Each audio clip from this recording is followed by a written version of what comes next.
नमस्कार, मैं भरत पारेख फिर से एक नए वीडियो के साथ। और आज का अपना टॉपिक है एसक्यूएल के अंदर DDL commands.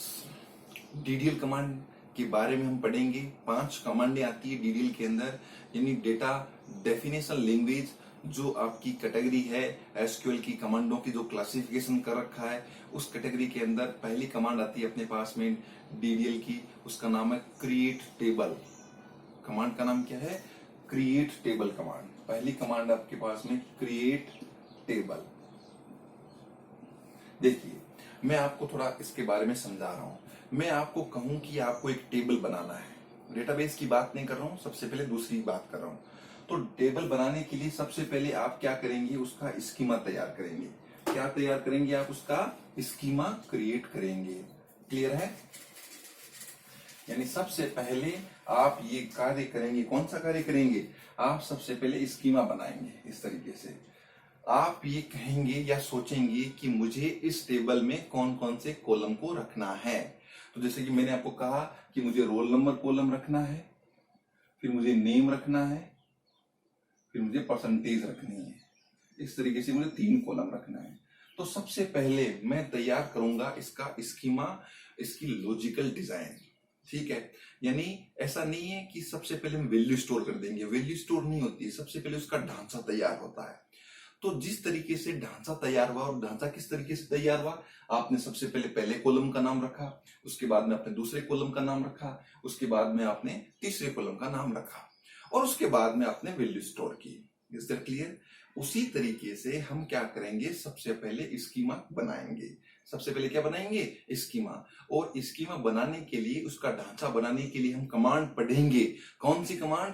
Create table command. तो क्रिएट टेबल कमांड की सहायता से हम किसी टेबल का स्कीमा तैयार कर सकते हैं। कैसे करेंगे तैयार? बहुत ही सिंपल है। देखिए, क्रिएट टेबल, सिंटेक्स लिखा हूं पहले मैं इसका, उसके बाद में एग्जांपल से आपको समझाऊंगा। क्रिएट टेबल, और उसके बाद में आपको लिखना होगा टेबल का नाम। अब भाई सबसे पहली बात, आप टेबल बनाना चाह रहे हैं, कौन सी टेबल बनाना चाह रहे हैं? स्टूडेंट बनाना चाह रहे हैं, एम्प्लॉय बनाना चाह रहे हैं, प्रोडक्ट बनाना चाह रहे हैं, उस टेबल का नाम तो आपको लिखना ही होगा।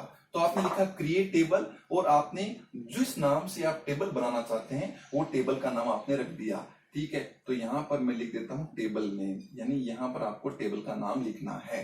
ठीक है? उसके बाद में कोष्टक ओपन होता है इस तरीके से, यानी ये टेबल की शुरुआत हो गई। फिर आप क्या करते हैं? देखो, आपने इस तरीके से बनाई, तो पहला कॉलम रखा, तो first column name, column name 1, column name 1। ठीक है? इस कॉलम में जैसे ही आपने रोल नंबर लिखा हुआ देखा, आपके दिमाग में ऑटोमेटिक सेट हो गया कि इसके अंदर कोई वैल्यू आएगी। लेकिन कंप्यूटर तो नहीं जानता ना कि भाई इस कॉलम में कौन सी वैल्यू को स्टोर करना है। तो इसलिए क्या करना होगा? कॉलम नेम 1 और उसकी आगे उसकी डेटा टाइप स्पेसिफाई करनी पड़ेगी। तो यहां लिखना पड़ेगा उसकी डेटा टाइप। जो भी डेटा टाइप होती है उसको आप यहां पर लिखेंगे, और उसके बाद में कोष्टक में लिखोगे उसकी साइज। और अगर आप कोई प्रतिबंध लगाना चाहते हैं तो यहां पर प्रतिबंध लगा सकते हैं। मैंने मेरे पिछले वीडियो में आपको प्रतिबंध पढ़ाए हैं, प्राइमरी की, फॉरेन की, यूनिक, नॉर्टनल और चेक। कोई सा भी कंस्टेंट आप लगाना चाहते हैं तो यहां पर आप कंस्टेंट लगा सकते हैं, और अगर आप नहीं लगाना चाहते हैं तो कोई बात नहीं, आप यहां पर कोमा लगा दें। कोमा क्यों लगाई? सेपरेट करने के लिए, ताकि दूसरा कॉलम भी लिखा जा सके। इसी तरीके से दूसरा column, column name 2, column name 2, और वही डेटा टाइप और वही साइज। फिर इसी तरीके से मैं तीसरा कॉलम और कॉलम नेम, कितने भी कॉलम यहां पर मैं लिख सकता हूं। कॉलम नेम n लिख सकता हूं, और इस तरीके से मैं कर सकता हूं। और इसके बाद में मैंने ये कोष्टक बंद कर दिया और सेमीकोलन लगा दिया। तो ये मेरा साधारण सा सिंटेक्स था। भाई मैं अगर टेबल को ड्रॉ करता हूं तो भी तो मैं ऐसा ही करता हूं, column name 1, column name 2, column name 3। तो इसी तरीके से मैंने क्या कहा? क्रिएट टेबल, क्रिएट बनानी है टेबल, टेबल बनानी है। किस नाम से बनानी है? स्टूडेंट नाम से बनानी है, तो यहाँ स्टूडेंट लिख देंगे, जो भी नाम है आपको रखना है और आप रख दोगे। कॉलम नेम 1 में क्या लिख दोगे? पहला कॉलम क्या है? रोल नंबर, तो रोल नंबर। रोल नंबर में किस प्रकार की वैल्यू स्टोर करनी है आपको? संख्या, तो इंटीजर लगा दिया। साइज आपने स्पेसिफाई कर दिया। कॉलम नेम 2 नेम है, तो यहाँ नेम आ जाएगा। साइज, उसकी डेटा टाइप अलग आ जाएगी। इसी तरीके से आप क्या कर दोगे? इनको आप कॉलम्स जो भी है उनको आप डिस्क्राइब कर देंगे। सरल सा एग्जांपल है, क्रिएट टेबल, टेबल का नाम, कोष्टक open, column 1, column 2, column 3, column 4, column 5 और उसके बाद में कोष्टक बंद। सिंपल सी बात है, इस तरीके से आपका स्कीमा डिजाइन हो जाता है। एग्जांपल्स के रूप में यही स्कीमा अगर आपको बनाना है तो आप क्या करेंगे, क्रिएट टेबल और यहाँ टेबल नेम की जगह लिख देंगे यहां पर स्टूडेंट। कॉलम नेम 1 में आप लिख देंगे, क्या है आपका कॉलम नेम 1, रोल नंबर, तो रोल। क्या है डेटा टाइप इसकी, इंटीजर, तो ये इंटीजर और कॉमा लगा देंगे।